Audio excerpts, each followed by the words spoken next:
Janus kan ikke holde det ud. Det er onsdag aften, og mor og far og de der koteletter. Han fortryder, han har taget sin sorte herrefrakke på. Som regel har han den på ved bordet. De har opgivet ham, lader ham bo i den, og Janus har lyst til at kaste sig ind i den som i et telt. Han sidder med frakken i skødet, klar til at stikke af. Han tænker, vi leger lykkelig familie, der leger lykkelig familie, som leger lykkelig familie.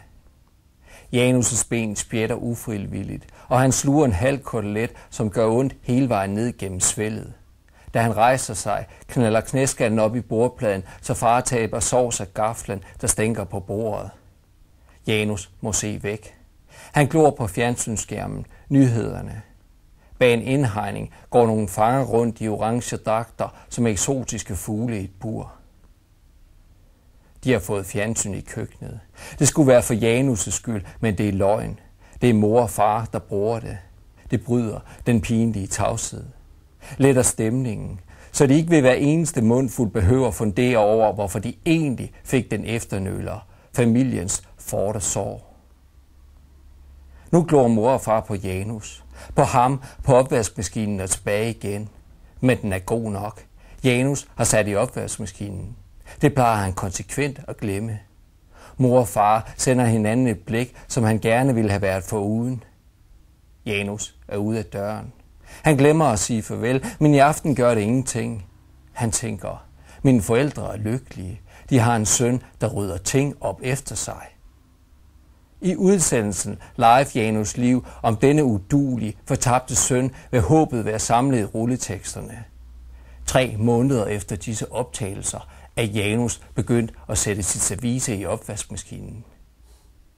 Janus ser aldrig fjernsyn. Man har ikke en chance. Det er jo ikke andet løgn. Løgn og ingen latin.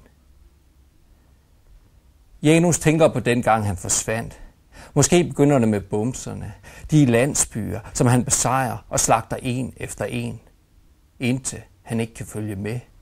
De bliver for mange, de graver sig ned og bruger lang tid på at komme frem.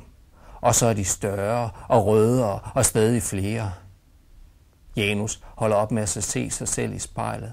Han dukker sig, når han passerer et spejl eller en butiksrude. Indtil han skifter strategi. Han vælger at se problemet i øjnene. I starten er det bare en øvelse. Janus øver sig i at få sig selv til at forsvinde foran spejlet. Så begynder det at virke. Gulvet er en brøkstreg, og han er den manglende tæller. Tanken kommer med en pludselig og voldsom insisterende kraft. Han er adoptivbarn. Det er ikke hans far og mor, dem derinde. Han er et forbyttet barn. Det er ikke hans familie. Dette er ikke ham. Janus skriver 300 sider om sit liv på computeren. Han sletter det hele igen. Så kan han ikke koncentrere sig om at skrive 2 linjer. Ikke læse 2 linjer. Han tilbringer hele eftermiddagen med at sidde og stirre ud på plankeværket. Den dame, der kalder sig hans mor, spørger, hvorfor tænder du ikke lyset? Fordi han er født i den forkerte krop. Nu træner han i at sidde som en fugl på plankeværket og se på drengen på værelset. Det lykkes til sidst. Han ser drengen rejse sig, slukke for computeren og forlade værelset. Han tror, han er fri, men tager fejl. Han er fanget, indespærret. Han går ud af 2G.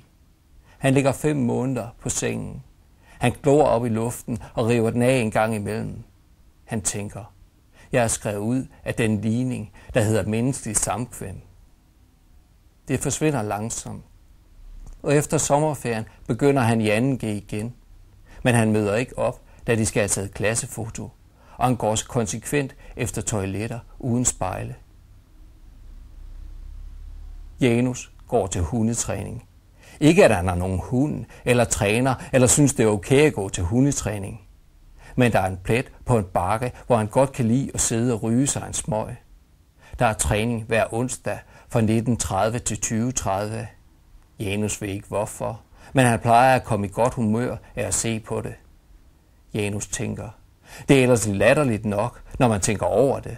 Voksne mennesker, der hver uge bruger en aften af deres liv på at mødes med andre voksne Ikke for at snakke, drikke eller knippe, men for at stå på rad og række og forsøge at lære nogle behårede, mindre begavede væsener at sætte sig på kommando. Janus holder øje med en håbløs lille uldtot. Det må være en gadekryds, gråsort som asfalt, og ikke meget mere end valp, og sådan en sand katastrofe på en træningsbane. Det ene øjeblik sidder den apatisk hen. Det næste pisker den rundt som en hvirvelvind. Det er skiftevis manden og konen, der er med til træning. Men det gør ingen forskel. Hunden er krop umulig. Den gør de forkerte ting på de forkerte tidspunkter. Manden og kvinden er temmelig fede og bruger det meste af træningstimen prøve på at fange uldtotten. Janus tænker, det bliver jeg i godt humør af. En af aftenens øvelser involverer nogle orange kegler, som hundene sammen med deres ejermand skal bevæge sig ud til, rundt om, for så at vende tilbage til udgangspositionen. Det går fint ud til keglen. Så tager fanden fat ved asfalthunden. Den får snuden ind under keglen, som sætter sig fast på hovedet, hvorefter den styrter rundt med konen halsen efter sig. Med keglen først torpederer den 3 af de andre hunde. Heriblandt en velopdragen hvid pudelhul, der bliver rendt i siden, så den ruller rundt i græsset, inden den flygter ind under en af bilerne. Janus kan ikke lade være med at le højt. Da han går, ligger 4 voksne på maven og forsøger at lukke pudelhunden ud. Imens sidder asfalthunden fuldstændig ubevidst om det kaos, den netop har forårsaget. Janus hoster og grin hele vejen ned ad vejen.